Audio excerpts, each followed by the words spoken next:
verses 1 to 5. Exposition. We all know there are consequences to any action we take.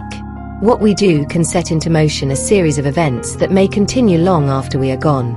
Unfortunately, when making decisions, most of us think only of the immediate consequences. These are often misleading because they are short-lived. Abraham had a choice to make. His decision was between setting out with his family and belongings for parts unknown or staying right where he was.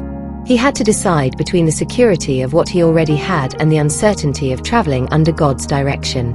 All he had to focus on was God's promise to guide and bless him. Abraham could hardly visualize how much of the future was resting on his decision of whether to go or stay, but his obedience affected the history of the world. His decision to follow God set into motion the development of the nation that God would eventually use as his own when he visited earth himself.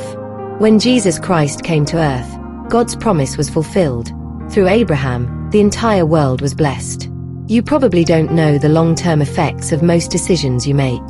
But shouldn't the fact that there will be long-term results, positive or negative, cause you to think carefully and seek God's guidance as you make choices and take action today?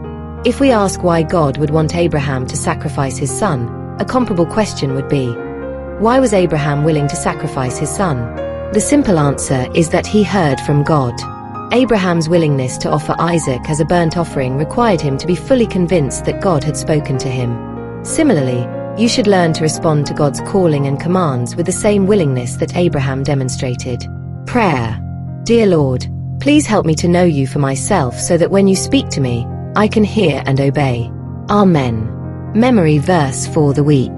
Genesis 22:12b, NIV. Now I know that you fear God because you have not withheld from me your son, your only son.